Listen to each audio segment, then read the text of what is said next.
Thanks for joining us. Talkline Network Radio, America's longest-running Jewish broadcast network, the voice of the Jewish community. Welcome to the podcast. You are now tuned in to this episode of our podcast. Today, we are going to interview some of the greatest and most influential minds in our field. And now, please welcome your host. You're listening to Talkline with Zev Brenner, America's premier Jewish broadcast on the air since 1981. And we're back. It's been a while, but Rabbi Yaakov Menken joins us. He is the Executive Vice President of the Coalition for Jewish Values, your largest rabbinic public policy organization representing over 2,500 American rabbinic leaders promoting traditional Jewish values in American public policy. Welcome back to the program. Thank you for joining us. And thank you so much for having me back. Thank you. Are all your rabbis Orthodox? Do you have rabbis that have traditional Jewish values that belong to it, or is this primarily within the Orthodox realm?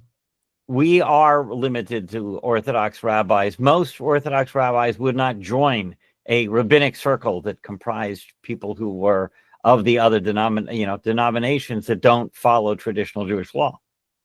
Well, it depends. The modern Orthodox probably would. The more Haredi, ultra-Orthodox wouldn't. It depends. So you have the New York Board of Rabbis. You have Orthodox rabbis that even headed the group. True. The majority would not, but you definitely have those who would, but that's fine, But as far as our maintaining the integrity of the body, it's for those who have a traditional Jewish education. So tell us about the Coalition for Jewish Values. So you go into public forums. What do you do? Well, we are a public policy organization. We're about Jewish values are actually, not just good for the Jewish people, they're good for America. The core foundational values that the founding fathers relied upon, they actually refer to the book of Deuteronomy more than any other resource. But the idea that peace is superior to warfare, Jewish value. Sacred nature of Jewish life, and that all human life is precious. That's a Jewish value. Universal education, universal justice, civil rights, the family, the importance of family and social responsibility and charity. Even the balance of powers comes from King David, yet took thousands of years for the rest of the world to catch up with how good an idea that is. Now, one of the reasons why we have you here is you made some news is that a group of traditional conservative Orthodox rabbis have attacked. You've attacked, for example, the conservative reform leadership regarding college campuses, anti-Semitism. You've attacked the progressives. So what's different this time around that all of a sudden that you've attacked them? You never really were in sync with them, as we pointed out earlier. You have a group that represents conservative Jewish values. So what made you decide to go all out this time against the progressives? Well, give us the progression. Sure. There's always a time, but in a case where they've actually gone straight out against the best interests of the Jewish community overall, in a case where, we're not arguing here about Shabbos and Kashrus.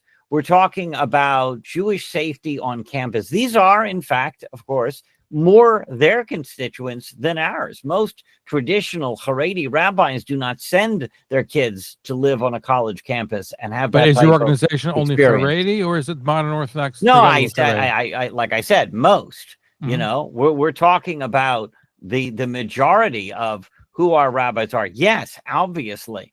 The OU has a wonderful Jewish Learning Institute on college campuses. Well, guess what? The Orthodox Union's JLI representative at Columbia University last year at one point told students to go home for their own safety because Columbia University was not going to protect them because Jewish life on campus was that dangerous to Jewish students. That's outrageous. And the Trump administration has come in and said, no more of this. We're not going to tolerate it. We are going to deny funding. If there's a university where Jewish students are being excluded, where Jewish students are actually being driven away to apply to other universities instead, if you believe that they should receive federal funding, that's saying that bigotry against Jews is more tolerable than bigotry against blacks. because Bob Jones University in the 1970s lost its tax exemption over its bigotry against the black community. Why should Jews not be entitled to the same fair treatment as every other minority group? And yet you had here so-called Jewish movements, Jewish denominations, Reform, Reconstructionist, Conservative, attacking the Trump administration. We are certain that if it had been Biden who'd actually made these obvious, judicious, positive moves, they would be praising it to the heavens. It's partisanship over what's actually in Jewish interest, and that's what really caused us to come out with a forceful statement. You know, it's interesting. The colleges are saying, well, listen, cutting funding to Harvard or Columbia or any of the other institutions will affect research grants, but they have such huge endowments. So they don't want to dip into the endowments. And the truth is, they're getting, I'm not sure why government is subsidizing education at Harvard and Columbia. What the purpose is to give them tax exempt status. They're buying lots of property. They own I was just in Harvard a couple of weeks ago. They own so much real estate. Columbia owns tons of real estate. And when they acquire that property, it goes off the public dole as public tax doles. So why should they have this tax exempt status when they become landlords and they own lots of property and making tons of money? Well, any tax exempt organization that owns property, that owns a building, does get a tax exemption on that building. That is normal practice. But in order I'm to not have a building, I'm talking about all. They have so much. They have blocks and blocks and blocks. But that's all because they are a very large tax exempt organization.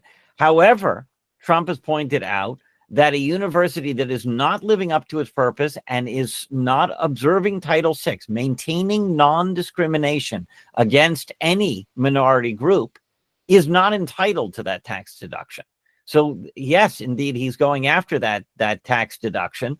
But also, you know, as far as their endowments, look, scientific research is a great thing. It's a benefit to America when there's scientific research going on. But when that campus is being taken over by anti-American forces that exclude Jewish students, that engage in racist double standards, then it's the time to say, well, we're not going to give federal money. It would be unconscionable to give them that money. You know, at a certain point, if they're training him to hate, it's kind of like saying Dr. Mengele would never have become a doctor if the University of Munich had been stripped of funding. That would not have been a tragedy, you know? These Harvard kids, unfortunately, are being indoctrinated to hate instead of really learning something. And again, Jewish students are being excluded from the research. Be unconscionable for federal government to be giving money to that. And obviously they're stopping, but you have Jewish groups that oppose it. But listen, the truth is, and I'm sure the numbers have come out and will be refined, is that the majority, maybe 78% of Orthodox Jews voted for President Donald Trump, and about approximately maybe 60% of other Jews voted against him. And there's a deep divide in that area. So, and that extends itself to universities. Anything like you said that the President Trump advocates, they're going to be against. Whatever it is, they're against it. Unfortunately, mindless partisanship does take hold. And look, that does happen on both sides. There's no question about it. But it's amazing to watch, you know, unfortunately, the progressive Jewish world has placed progressivism ahead of Judaism. I can give you an example that has, you know, nothing to do with anti-Semitism or campus funding, just straight out Judaism. After Donald Trump announced that there are two genders, man and woman, which of course is a basic belief you find, open up Sefer Bereshis, you also learn that, you know, Zochav and the Keva Baro is very straightforward, right? Well, the progressive movements actually said in response to that, actually the Reform movement was the one that announced that in their belief, for Reform Jews, it is a religious obligation to acknowledge a person's preferred gender pronouns, whatever nonsense that might be. And listen, this is a group that does not believe that Shabbos is a religious obligation. They don't believe keeping kosher is a religious obligation. You cannot find an area of particularistic Jewish law where Jews have to do it differently, where they say it's a religious obligation. That's the whole point of their movement, was to say we're throwing obligation out the window. But gender pronouns, that's the magic. That's where all of a sudden they have a religious obligation. How much more proof do you need that their religion is progressivism rather than Judaism? Well, Tikkun Olam has become religion on its own. Exactly. That's it. It's a code word for we're going to dress our progressivism up as if it were Jewish. We're going to call it Tikkun Olam and therefore say it's a religious obligation. But Judaism never worked that way. But the conservative movement has almost imploded. The people either gone to the Reform or to the Orthodox. They're hanging on, but not really as much as, and they're not as strong as they used to be. But I have to say, even some of the Reform congregations and temples are back. They'll allow yarmulkes on. Some even have kosher and chalav Yisrael, like Temple Emmanuel in New York. If you go to events, they will have some nice chalav Yisrael. So on the one hand, there's become more progressive. On the other hand, I think there's been some movement towards tradition, which is a good thing. There's no question. I mean, if you look at the Jewish world, but even before October 7th, what the phenomena you're talking about, but especially after October 7th, it's obvious that the Jews have been seeking tradition in a way that they weren't in previous years. And whereas Reform and Conservative never felt they had to cater to that crowd, now they do to a greater extent. So you definitely have more that are going back. I remember a generation ago, a rabbi telling me how there was a Reform temple where they stopped using a shofar and started using a French horn on Rosh Hashanah. But along came the younger generation, and they wanted to use a shofar.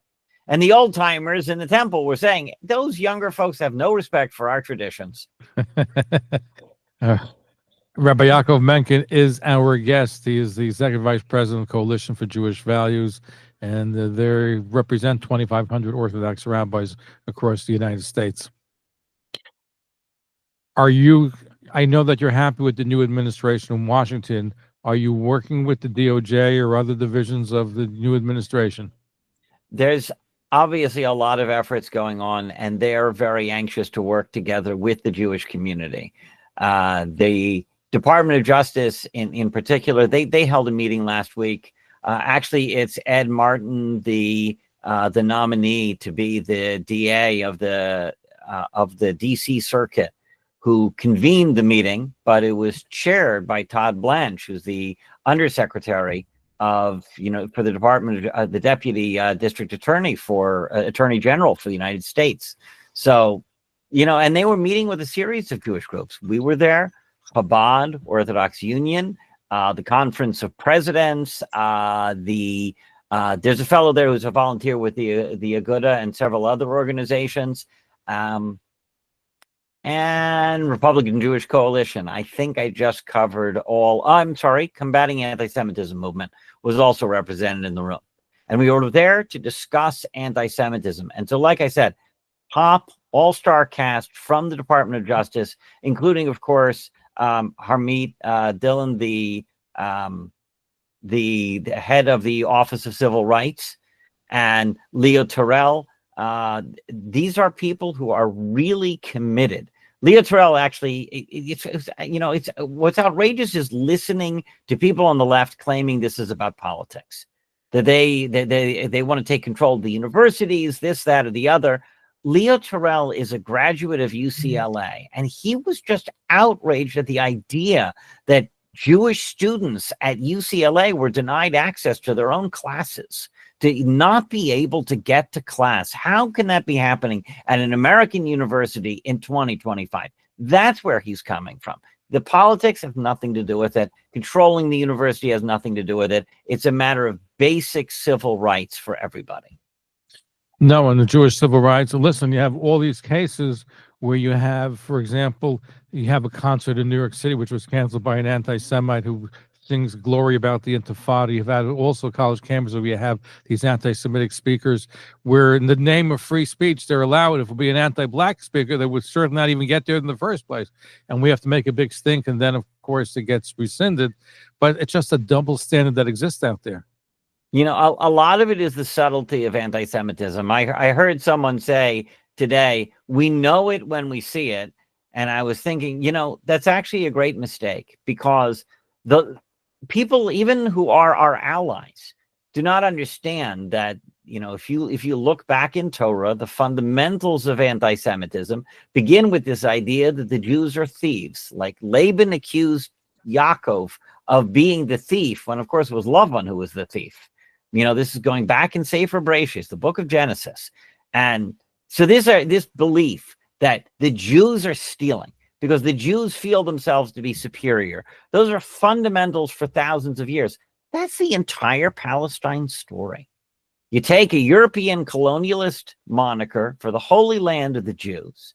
You claim that Arabs who come from a place called Arabia are the indigenous Palestinians, and the Jews are stealing their own homeland, which anybody can open the Torah and read for themselves how it's the Jewish homeland. Doesn't matter if you believe the Torah is divine or not. It's pretty obvious that that's the homeland of the Jews, and it's got a lot of indigenous names right in there, from Canaan to Israel to Judea, Jews, Judea kind of relationship there.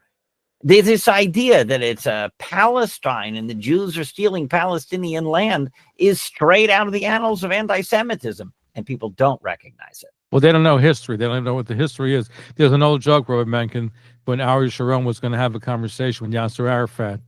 And he says to Yasser Arafat, before we begin the negotiations, I want to tell you a story. The Jewish people came out of Egypt. The Israelites came out. They went swimming on the beach, and they came out. The Palestinians stole their clothing. So Yasser Arafat, what do you mean? There was no Palestinians then? He goes, well, now we can begin our negotiations. Old Jewish joke. But the fact is, though, this land has been a Jewish land. And in fact, I think, according to Tel Aviv University, a man called Sinai, the Palestinian Arabs a lot of them carry an Ashkenazic Jewish gene. That should not surprise anybody. Obviously, there was intermarriage, and there was jihad, and there was force, and we're not in a great situation, obviously, with the Arabs, especially with the way that they're being educated to hate Jews. But we know that the Jewish people will always prevail. Absolutely. What else is the Coalition for Jewish Values up to? Well, obviously, besides watching the Trump administration and talking to members of Congress about the steps that Congress is taking to fight anti-Semitism, and they're very serious about going after these universities. Sadly, what you began with, this idea that we were pushing back forcefully against reform and conservative, how much progress would all of these the administration and Congress, how much progress could they make if all the Jewish voices they heard were opposing their agenda? You think about this again is their effort to protect Jewish students, to bring universities back to a non-racist standard where Jews are welcomed on campus. And all the Jewish groups that you hear from the left, when we got started in 2017, we knew at the outset that one of our goals was to correct the record on what Jewish values were, because the left was misrepresenting what those Jewish values are. But here, even when it comes to anti-Semitism and how to protect Jewish lives, you have Jewish organizations lining up to say precisely the wrong thing. There's got to be an organization out there that's providing a positive voice that people need to hear, and that's what we were founded to do. Has there been any blowback from the conservative reform rabbinate to your pronunciation and attack on them? Well, I've been blocked by Rick Jacobs himself. The head of the reform movement blocked me on Twitter, even before it became X, because we were saying some powerful truths. Especially, it's a sad thing. They claim that the Jewish community follows them. Actually, that's not true. First of all, the Jewish community that is progressive is not following reform. Reform leadership are following the congregants into this progressive agenda to try to match them and keep them coming. But they're not leading in any effective way. But more than that, the educated Jews, the rabbinic leaders, by the way, you take any definition of a rabbi, even if you would say Reform rabbi, Orthodox rabbi, doesn't matter. The overwhelming majority of rabbis in this country are Orthodox, specifically Haredi, but even, like you said, modern Orthodox. Most rabbis in America by an order of magnitude, and I'll prove it to you. Lakewood, New Jersey, Beis Medrash Gavoa, one rabbinic institution, the largest in America. There are more students in that one or institution, there's more current rabbinic students there than there are left-wing Jewish clergy in the entire country. Take your Reform, Reconstructionist, Jewish Renewal, Conservative, and Mail Order, and all, yes, you can be a mail order rabbi today, and you put them all together, they don't come to even half the current enrollment at Lakewood's Beis Medrash Gavoa. But not everybody that goes to Lakewood Beis Medrash Gavoa becomes a rabbi, gets ordination. They're learning there, but not everybody becomes a rabbi. You know what? The truth of the matter is, all of them, if they would go into Jewish outreach, if they would take a congregation, they all qualify to be a rabbi. Just the same way, not every Reform rabbi is a leader of a congregation. Some of them lead organizations, they work in schools, etc., etc. Well, guess what? In the total world, you're absolutely right. They go out, they become accountants, they become lawyers. Well, they have the knowledge. They studied in yeshiva. They were exactly, but doesn't make the fact that they have rabbinical ordination and shul wouldn't necessarily take them if they don't have smicha, right? Yes, but guess what? A lot of the rabbinic leaders of America don't have smicha either. So I'm not, that doesn't worry us. You look at the people who are called rabbi and teacher and have the necessary learning to be a rabbi and teacher. The overwhelming majority of them are traditional and observant and Orthodox. And this is an area where we push back very strongly on the left, insisting that they get to represent what the Jewish view is. Because again, they don't have the followers and they don't have the leaders. Well, I think that most American Jews are no denomination. They don't belong to the Orthodox, Conservative, unfortunately. That is certainly true of the plurality today, sadly, yes. Right. And the truth is, you want my honest opinion, I'd rather see Jews belong to a Reform and Conservative congregation than belong to nothing. I'm not sure. And I'll tell you why. And I spoke to Chabad rabbis. They say that people who come closer to tradition and come back to Orthodoxy or come to Orthodoxy are those who come from a conservative Reform background. They have some exposure. If you don't care at all about the religion, you have no exposure, grow up with nothing, the chances are they're not going to become Bali Jews to come back to the religion. If they have some foundation, then there's more of a chance they're going to come back. That's what I've been told by Chabad rabbis. It does. I mean, look, it certainly works. I come from a conservative background myself, so I've seen it happen in the mirror. But at the same time, there are people who are hopelessly turned off and who therefore never come back as a result. In fact, there was somebody who's doing, Jewish outreach against missionaries who said you can clearly see that Jewish Hebrew school, the after-school Hebrew school, does more harm than good. Whereas Jewish camps, even run under Reform or Conservative auspices, they work because the kids go there and they have a great time. Camp Ramon, the conservative movement, exactly. Been very effective. They're much more likely to have a good time and have good memories about Judaism and be interested in learning more. Well, I wasn't referring to Hebrew. I was referring to those that affiliated with the conservative Reform congregation. Those individuals have more of a chance of wanting to learn more and becoming more observant than those who don't go to conservative Reform congregation that are just coasting out there in the America. But today what's really interesting is, talking about Chabad, people are skipping right there. There was some survey done in Florida where they determined that younger Jews, like the 18 to 35 set, when they want to do Jewish, they go to Chabad. That really tells you something about the changing nature of, which, by the way, is more about the changing nature of denominations. People won't today call themselves Orthodox if they're not observant. You don't drive to synagogue, even if you drive to a Chabad, and call yourself Orthodox. So when it comes time to be asked on a survey what you are, they say Reform Conservative. But if you ask them where their heart is and who they're learning from and what their intended direction of, they're already Orthodox. They may not be observant, but that's the direction that they want to listen, go. So much to a survey and how Chabad has transformed the non-Orthodox world. They have. So I had a Chabad rabbi claim to me that there are more temple presidents, Reform temple presidents, on the average Shabbos in Chabad houses than in their Reform temples. Now, I don't have the stats myself to prove him right or wrong, but that's a really interesting claim. No, I've seen in the Orthodox congregations rabbis of Temple Emmanuel, or of Reformed congregations or conservative congregations that will go on a Friday night to a shtibel, even on the west side of Manhattan. I've seen it. When you want to do Jewish, people start going, to the real thing. I mean, look at Israel, for example. Reformed conservatives, there's a reason why they can't get a toehold over there. Because when the average person wants to do synagogue, they want to do the traditional one. Very, very true. Anyway, Rabbi Yaakov Menken, the Coalition for Jewish Values, if people want to get more information about the coalition, how can they do so? Well, it's the easiest typing is cjvalues.org, and we are at CJ Values on your favorite social media. I am at Menken, and glad to interact with people when they have questions. We've gotten a lot of people off of interviews just like this one. We really appreciate this opportunity to share with people who we are and what we're about, because this is really critical work, and better days lie ahead if we're doing the job right. Anyway, thank you for joining us. Thank you for having me. Thank you for tuning in to Talkline with Zev Brenner, America's premier Jewish broadcast, the pulse beat of the Jewish community.